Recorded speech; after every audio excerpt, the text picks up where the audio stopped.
Estamos analisando aqui o livro Inteligência Emocional, a teoria revolucionária que redefine o que é ser inteligente, bimodalizando o livro do Daniel Goleman. Esse é o terceiro e penúltimo artigo. E como novidade eu destaquei, eu trabalhei no Rosa, dentro do Kindle, e fiz o destaque do Rosa, as coisas principais, e eu estou zerando com esse artigo as coisas principais. O título ficou A Sutil e Difícil Arte de Criticar os Outros, e ele se dedica bastante a isso num dos tópicos do livro. Vou abrir aspas aqui para o Goleman. O psicólogo, abro aspas para ele, o psicólogo Ren Ginot, avô dos programas de comunicação efetiva, recomendava que a melhor fórmula para uma queixa é X, Y, Z. O que quer dizer isso? Quando você fez X, me fez sentir Y, e eu preferia que você, em vez disso, fizesse Z. Ele está propondo, críticas saudáveis, evitando críticas tóxicas. E aí eu fiz a frase aqui. Numa crítica saudável, quando apontamos uma solução, uma saída para um problema, não colocamos a pessoa criticada em um beco sem saída. E aí eu me lembrei do meu pai, que sugeria que antes de criticar, é sempre bom procurar um ponto positivo, elogiar para só então começar a rever o problema que causou a crítica. Diz o Goleman, ásperas críticas pessoais têm um efeito emocional muito mais corrosivo do que as queixas mais moderadas. E aí, já aproveitando aí o embalo do Goleman, eu fiz aqui, incluí no glossário da escola, a crítica tóxica e a crítica saudável. O que é uma crítica tóxica? Quando você critica alguém e ataca a pessoa em algo que ela aparentemente ou supostamente não pode fazer nada, do tipo, você não nasceu para isso. Uma crítica saudável é quando você critica alguém e não ataca a pessoa em algo que ela aparentemente não pode fazer nada. E sugere alternativas para que o problema específico não se repita, do tipo, que tal pensarmos em fazer desse jeito e não desse que você está fazendo? Ele fala muito dessa crítica tóxica de casais, tem um bom trecho sobre isso, Aí eu abro aspas para ele. Assim como a saúde emocional de um casal depende da forma como eles externam suas queixas, a eficiência, a satisfação e a produtividade das pessoas no trabalho depende de como lhes são transmitidos os problemas incômodos. Ele fala que quando um casal, em vez de dizer, meu bem, não estou gostando do jeito que você está cuidando de tal coisa, que tal a gente pensar desse jeito? Quando a crítica é mordaz, ele fala, cara, você não tem jeito mesmo, você não serve para isso, você não sei o quê. Você atacar a pessoa e não o que ela está fazendo. E aí a pessoa se sente ruim, e ele diz que quando isso acontece num relacionamento de casal, a tendência é a separação. Aí fiz uma síntese aqui de tudo que eu li. Dicas para uma crítica saudável. Não faça ataques pessoais, não gere a impotência no outro, não evite que as pessoas acreditem que seus fracassos devem, por um motivo de um déficit imutável. Sugerir a superação dos problemas envolve a percepção que podemos sempre interferir com a finalidade de mudar para melhor. Concentre-se no detalhe e não atacando a pessoa.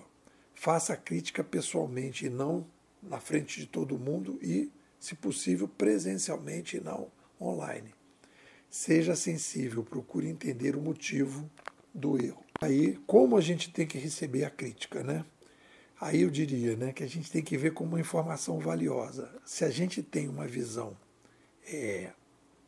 missionária, está adequadamente colocando a nossa identidade nos processos e não nos resultados, a gente consegue receber mais as críticas, principalmente as críticas saudáveis. Evite logo de cara cair na defensiva. Encare críticas como uma oportunidade de trabalhar junto com quem critica. E quando é muito perturbadora, dá um tempo, respira, senta para escrever no caderninho, né? Diria que quando a gente está mais ligado no aprendizado, no que você quer mais aprender do que aparecer, a gente está mais aberto a críticas. Para fechar, quando é que a gente fica mais vulnerável às críticas? Quando estamos mais preocupados com resultados do que no processo, quando a gente não está em projetos missionários, no quais nossas referências são mais endógenas, de dentro para fora do que de fora para dentro, e quando queremos mais aparecer do que aprender de forma progressiva, né?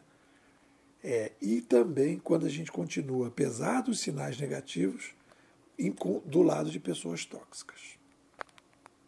Aí eu faço uma crítica ao Goleman quando ele diz assim, abro aspas para ele, tal como ocorre na depressão, há ônus clínicos acarretados pelo pessimismo e vantagens correspondentes no otimismo. Aí ele começa a dizer que existem pessoas otimistas e pessimistas. E eu não gosto disso, porque eu acho, e aí perguntei até para o tio Chatinho o que é otimismo, né? Eu acho que o otimismo, a ideia do otimismo, essa visão que a gente tem que ser otimista, pode levar a gente para um realismo fantástico. Então eu prefiro trabalhar com a ideia, em vez de pessimismo e otimismo, de reatividade e proatividade. Aí eu, por exemplo, falei da pandemia. Eu procurei ter uma atitude proativa com a pandemia. Eu não podia dizer, eu sou otimista, a pandemia vai passar em 2 semanas. Isso é viagem na maionese. O que você pode fazer diante de um fenômeno que você não tem controle é ter uma atitude proativa e evitar a reatividade. Tive uma amiga que infelizmente faleceu, teve um ataque cardíaco em casa na pandemia, porque ela teve uma atitude muito reativa e não proativa. No caso aqui, no meu caso, eu acabei escrevendo o livro Civilização 2.0 numa atitude proativa em relação à pandemia. Então eu prefiro, em vez de você usar otimismo, uma pessoa otimista e pessimista, é melhor usar uma pessoa proativa e reativa. E o que a gente tem que ter é sempre uma atitude proativa e não viajar na maionese. Falei do Viktor Frankl, por exemplo, né, que esteve lá no campo nazista e ele teve uma atitude proativa e não otimista. O campo vai passar, está tudo certo. Não. Ele foi proativo no campo de concentração nazista. Fiz também aqui uma outra crítica no Goleman, né, que ele fala, e aí reforça a bimentalidade que a gente tem desenvolvido, que ele diz, na verdade temos 2 mentes, a que raciocina e a que sente. E eu estou colocando que isso não é assim que funciona. E aí coloquei aqui as 4 camadas possíveis diante das emoções. Isso é uma novidade. As emoções em estado mais puro e automático, tal como o coração que dispara, ou uma raiva que você tem, né, que você fica com raiva. Uma primeira tentativa de interpretação também mais automática, feita pela mente primária. Uma interpretação mais reflexiva, feita pela mente secundária, quando, por exemplo, você senta e escreve um caderninho, e as decisões que são tomadas a partir de tudo isso pelo curador geral da equipe que a gente tem, né, que é a gente mesmo.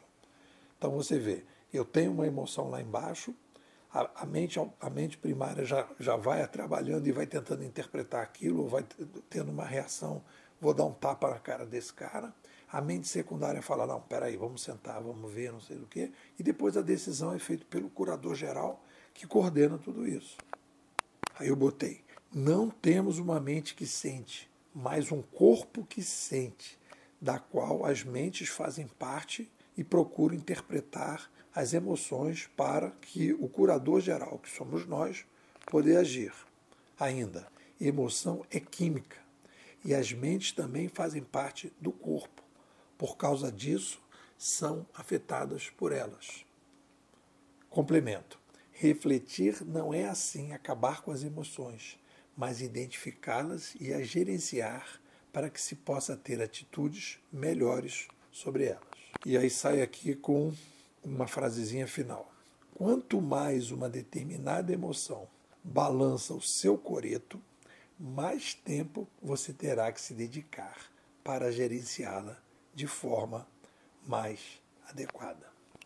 Aí fiz um aprofundamento aqui sobre caráter. É um papo que toda hora voltou aqui no Goleman, né? Ele vai dizer, um conjunto de traços, alguns chamariam de caráter, que também exerce um papel importante em nosso destino pessoal. Aí pedi aqui para o tio Chatinho dizer, né? O que é o caráter? Ele diz, caráter pode ser definido como um conjunto de características e traços que determinam a forma como uma pessoa age e se comporta em diferentes situações. Aí eu falo, não gostei, acho melhor a gente trabalhar em cima disso, né? Botei, caráter, a meu ver, são os critérios que usamos na vida para tomar decisões. Uma pessoa de bom caráter é aquela que toma decisões mais acertadas. Uma pessoa de mau caráter é aquela que toma decisões mais equivocadas. E aí fiz uma divisão, obviamente, que eu separei. Caráter interpessoal, né? Decisões que afetam outras pessoas, tal como ir trabalhar com gripe sem máscara e passar para todos do escritório. Caráter intrapessoal, aí tem a ver só com você. Decisões que afetam apenas a pessoa, tal como sair na rua sem casaco e pegar uma gripe. Aí eu botei assim, a pessoa, por exemplo, pode ter um bom caráter para com os outros e um mau caráter com ela mesma. E entramos na discussão que eu acho muito importante, e aí a gente vai recorrer ao Thomas Kuhn, diz aqui o Goleman, abro aspas para ele, embora um grupo não possa ser mais inteligente que a soma total dessas forças específicas, pode ser muito mais burro caso seus mecanismos internos não permitam que as pessoas exibam seus talentos. E aí tem um problema na inovação que eu acho muito sério e que as pessoas têm um problema grave para entender o cenário que a gente está vivendo. O que acontece? A inovação organizacional, a inovação operacional e a inovação conceitual, incremental, é feita por equipes. Mas como o nosso amigo Thomas Kuhn diz, o que ele fala? Quando a gente tem uma anomalia, quando a gente tem uma determinada situação, a inovação conceitual, ela vem de uma pessoa. É isso que a história nos mostra, nas anomalias. O Einstein trabalhou sozinho, sentou do lado do telefone dizendo, eu vou ganhar o prêmio Nobel. Ele ia se separar e disse para a mulher, eu vou dar o dinheiro para você. Ele já achava que ia ganhar o prêmio Nobel, ele fez sozinho. O Darwin trabalhou sozinho. Várias pessoas que você conhece, que você vai ver, não estavam fazendo parte das estruturas de pensamento. Então, quando a gente tem essa crise que a gente está vivendo, e é por isso que a gente está aqui na Bimodais, a gente está dizendo, a visão que a gente tem, ela não precisa ser da USP, não precisa ser de Harvard, não precisa ser. Uma pessoa com a capacidade de refletir pode fazer determinadas digressões que, de repente, um grupo dentro de uma academia não faz. Não estou dizendo que eu sou Einstein, não estou dizendo que eu sou Darwin, mas eu estou dizendo a possibilidade que a gente tem de ver coisas diferentes, com uma abordagem diferente, não necessariamente tem a ver com o grupo. E isso é uma coisa que eu quis fazer, botei. Por isso, não podemos procurar disrupções conceituais em estruturas tradicionais que são mais afeitas à incrementalidade conceitual. Bom, aí entrou num papo que eu já tenho algum tempo que eu fico vendo série, né? E aí, por exemplo, eu estava vendo uma série, o cara tinha que resolver crime, tinha que ver os filhos e não tinha não sei o quê, e aí ele não conseguia resolver o problema com o filho dele, ele marcou uma pescaria, mas teve um assassinato, deixou o filho esperando. E aí eu fiquei me perguntando, todo mundo, né? Aí ele fala muito sobre pais e fala inclusive ele critica pais, já vai falar que os problemas que os pais criam para os filhos e a reverberação isso na vida de cada um. Eu botei, todo mundo é obrigado a ser pai e mãe? Foi essa a questão, né? Aí botei aqui questões que deveriam ser trazidas para as pessoas antes das pessoas decidirem ser pais e mães. Você quer realmente ter filhos? Tem noção, está preparado para o esforço que isso vai significar? Está pronto para abrir mão de tantas coisas por uma criança ou por mais crianças? Está disposto a rever tudo que considerou errado na sua própria formação? Ou vai repetir os erros com seus filhos? Eu acho que a gente devia discutir muito mais sobre isso. As pessoas dizem assim, eu preciso ter filhos, os pais estimulam porque querem ter netos e tal, e as pessoas vão tendo filhos sem parar para pensar no esforço que aquilo vai gerar, né?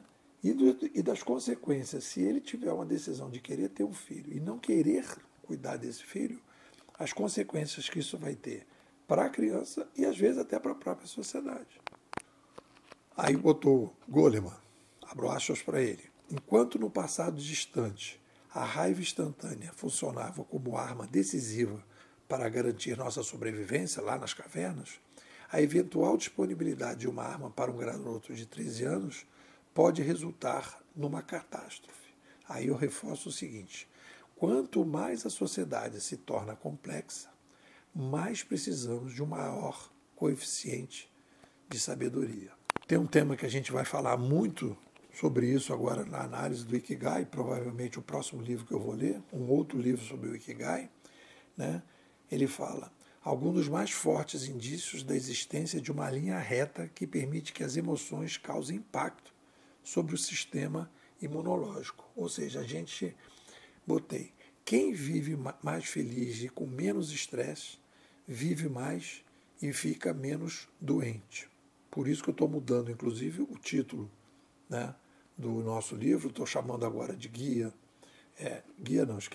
Sabedoria 2.0, como viver mais e melhor no mundo descentralizado, dinâmico e inovador.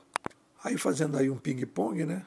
A ideia de criar um caderninho, ele reforça a ideia, né, a importância de criar um caderninho, que a gente deve gastar menos tempo avaliando as crianças e mais tempo ajudando-os a identificar suas aptidões e dons naturais, no estilo bem Ikigai. Os talentos humanos são enormes e a gente vai aumentar muito esses talentos com a ideia, né, de uso das inteligências artificiais curadoras.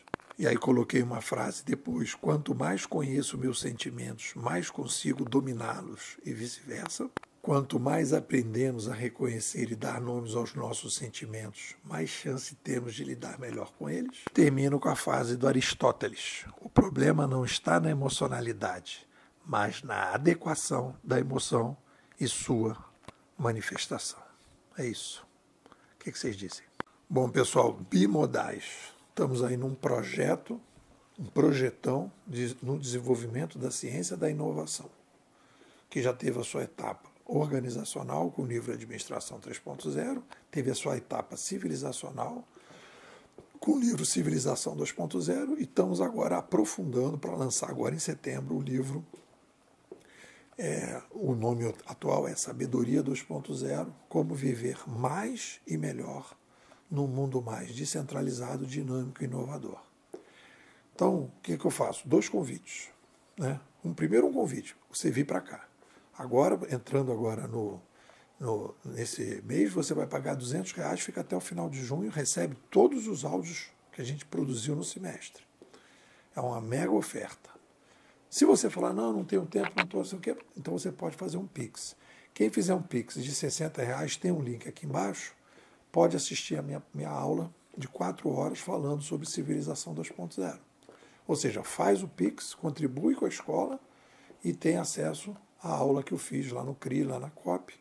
São 4 horas de aula detalhando, conversando com os alunos sobre Civilização 2.0. É isso.